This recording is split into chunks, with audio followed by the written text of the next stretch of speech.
अनंतकोटी ब्रह्मांड नायक राजाधिराज सच्चिदानंद सद्गुरु श्री ब्रह्मचैतन्य महाराज की जय। श्रीराम समर्थ।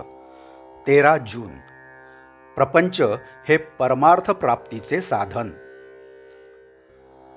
फार दिवस नोकरी केली की माणसाच्या मनाला गुलामगिरीची सवय लागते।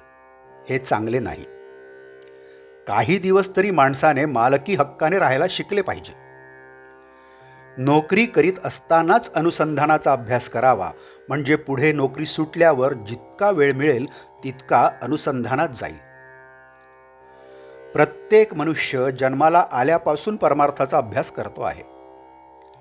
प्रत्येक मनुष्याला आनंद किंवा समाधान हवे आहे आणि त्यासाठी त्याची खटपट चालू असते। खरोखर परमार्थाला दुसऱ्याची गरजच नाही। मग दुसरा कोणी आपला परमार्थ बिघडवेल कसा? जगात जे आहे ते सर्व चांगले आहे, आपणच तेवढे बरे नाही। दरवाजे खिडक्या हे जसे घराचे साधन आहे किंवा आपल्या गावी जाण्यासाठी आगगाडी हे जसे साधन आहे, त्याप्रमाणे परमार्थ साधण्यासाठी किंवा परमात्म्याच्या प्राप्तीसाठी प्रपंच हे साधन आहे।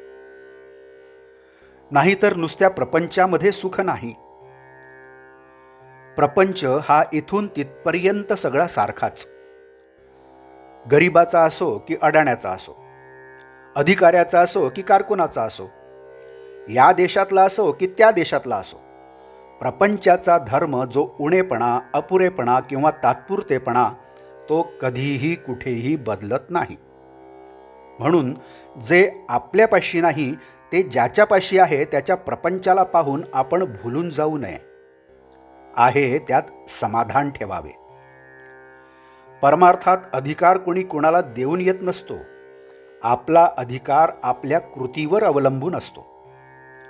परमार्थाची जाणीव जेवढी दुःखात होते तेवढी सुखात असताना होत नाही। ते सुख शेवटी दुःखातच लोटते। ज्या जाणीवेने आपण सर्व ज्ञान मिळवतो ती काय आहे हे जाणण्याचा कोणी प्रयत्नच करीत नाही। वैषयिक बुद्धी विकारांना सामील झाली म्हणजे ते प्रबळ होऊन घातक ठरतात।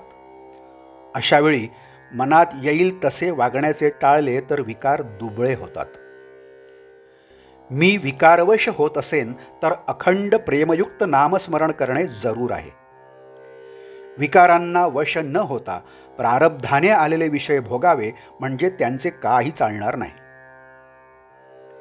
थर्मामीटर ताप दाखवतो, घालवीत नाही।